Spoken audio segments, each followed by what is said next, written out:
Pourquoi est-ce que je cours après des personnes qui me rejettent? Bonjour à toutes et à tous et bienvenue. Je suis Esther Valentin, je suis coach en développement personnel et je suis spécialisée en vie relationnelle et plus particulièrement la vie amoureuse.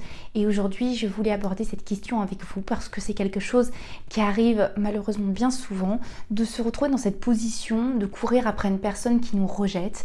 Et ça peut même être un schéma qui se reproduit, ou en tout cas même s'il ne se reproduit pas, d'être entré dans un engrenage qui persiste. Et là-dessus, je vais vous inviter à vous repositionner. On va voir 3 points ensemble et je vais aussi à la fin de cette vidéo vous donner un exercice sur lequel vous pouvez commencer à travailler.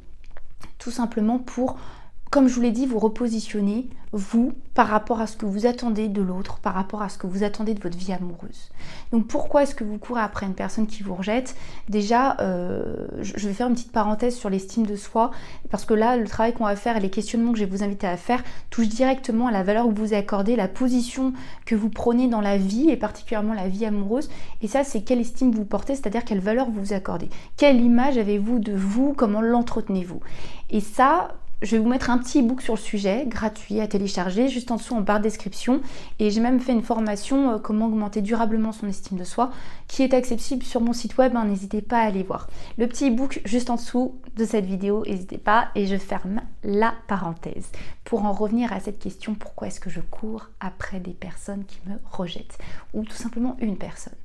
Le premier point, déjà, avant toute chose, c'est que ça appelle en vous une blessure. Ça appelle une blessure, ça vient la titiller, c'est la blessure qui parle, c'est l'insécurité qui parle.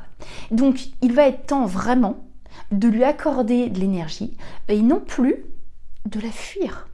Quand je dis la fuir, c'est que il est très très simple de fuir, de se détourner de nous-mêmes, en détournant notre énergie à l'extérieur, en portant notre attention, en portant de l'importance, en portant de l'énergie sur quelqu'un d'extérieur, comme la personne qui vous rejette, comme la personne qui ne veut pas être dans une relation avec vous, en tout cas qui vous donne le sentiment d'être rejeté. En donnant cette énergie, cette attention à l'autre, on est en train tout simplement de se dire clairement dans notre fonctionnement: je ne veux pas m'intéresser à moi et à ce que ça éveille en moi. Parce que ça pique, parce que ça fait mal, parce que c'est difficile de le surmonter, parce que pour l'instant, j'ai pas les outils pour le surmonter. Mais en fonctionnant comme ça, vous comprenez que les choses vont jamais changer.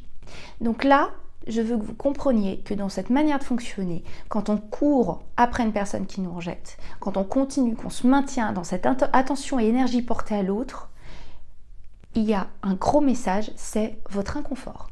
Votre inconfort vous appelle à comprendre le message de la blessure qui demande à être traitée, qui demande à ce que vous en occupiez. C'est pas traité dans le sens vous devez prendre rendez-vous chez un médecin, etc. Mais c'est tout simplement, premier pas, je vais plus me fuir, je vais comprendre ce que ça appelle en moi. Pourquoi je me donne cette place? Pourquoi j'entretiens une situation d'inconfort?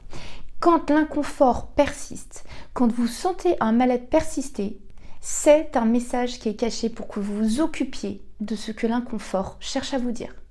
Donc là, je vous demande sincèrement, entre quatre yeux, à vous occuper de ce à quoi vous cherchez à vous détourner jusque-là. Votre inconfort et votre fonctionnement vous appellent à vous occuper de quelque chose en vous. Et donc, de vous porter de l'intérêt. Ce que vous êtes en train de faire pour l'autre, vous êtes en train tout simplement de l'éviter pour vous. D'accord? En courant après une personne, vous êtes en train de courir loin de vous. Premier point abordé donc. Le deuxième, c'est de prendre conscience de la différence entre la réalité et l'histoire imaginaire qui n'existe actuellement, et je vais être un peu cash, qui n'existe actuellement que dans votre tête. Parce que l'histoire imaginaire qui n'existe qu'en vous, elle n'est pas la réalité. Elle n'existe pas. Là, aujourd'hui, dans le présent, ce n'est pas en train d'arriver. Et vous devez raccorder vos actes en fait. Raccorder vos actes, votre investissement, votre énergie, toute votre attention sur les faits réels. Et non plus en fonction de la projection future que vous espérez. Parce que quand on vit dans un imaginaire, on n'est pas actif et acteur dans le présent. L'imaginaire nous donne des indications, l'imaginaire futur, la projection future, est seulement un indicateur de ce que l'on se souhaite, mais si on y vit, si on y nourrit comme une réalité et qu'on se prive de vraiment agir sur les faits réels, cet imaginaire, on n'y va jamais. Cette projection future que vous avez, c'est certainement votre bonheur, votre épanouissement en amour. Vous l'attribuez à cette unique personne actuellement. Déjà, de quel droit? Pourquoi cette personne a une puissance aussi forte sur vous? Aucun être humain sur cette terre n'a les clés de votre bonheur amoureux, sauf vous. Ok? Donc déjà, vous lui attribuez ça, vous racontez cette histoire et non seulement vous la racontez, mais vous la faites tellement vivre en vous que vous agissez, interagissez, réagissez même. Tous vos actes sont liés non plus à ce qui se passe aujourd'hui, mais ils se passent sur l'histoire que vous vous racontez. Donc je vais vous demander de prendre conscience de ça et de faire cette différence. N'hésitez pas même à le noter. Notez ce qui appuie vos actions aujourd'hui, ce qui vous fait courir après une personne. Notez ce que vous espérez. Et faites cette deuxième colonne, qu'est-ce qui est vraiment en train de se produire aujourd'hui? Qu'est-ce que tu reçois? Qu'est-ce que tu vis? Comment tu te sens dans cette situation?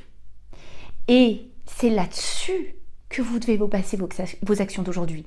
Si votre idée du futur, du bonheur futur, vous voulez que ça se concrétise un jour, vos actions doivent se passer sur les faits réels. Donc je vous invite vraiment à faire cet exercice et à vous retourner sur les faits réels. Ok? Le troisième point, ça va être de relire, je dirais, ce que vous croyez, vos croyances, ce que vous entretenez comme pensée. Quand je dis vos croyances, ça va être par exemple sur vous, sur l'amour, sur votre place à vous en amour, donc vous par rapport à l'amour. Je vais vous demander si la position que vous prenez dans vos croyances, dans vos pensées, c'est une position qui est valorisante, ou au contraire qui est très dévalorisante.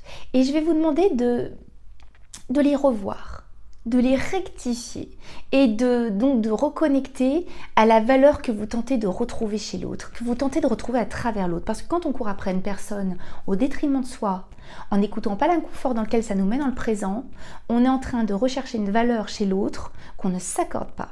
Et donc là, pareil, ça peut se transformer en exercice. Notez dans un tableau tout ce que vous pensez. Ça peut se faire sur plusieurs jours. Ce que vous pensez de vous. Vraiment, c'est un travail entre vous et vous-même. Donc, vous pouvez aller en toute sincérité. Qu'est-ce que vous pensez de vous? Qu'est-ce que vous pensez de l'amour? Qu'est-ce que vous pensez de vous par rapport à l'amour? S'il surgit des phrases du type l'amour véritable, comme Esther me parle, c'est pour les autres, ça s'appelle des croyances. C'est votre discours interne. C'est tout ce que vous entretenez.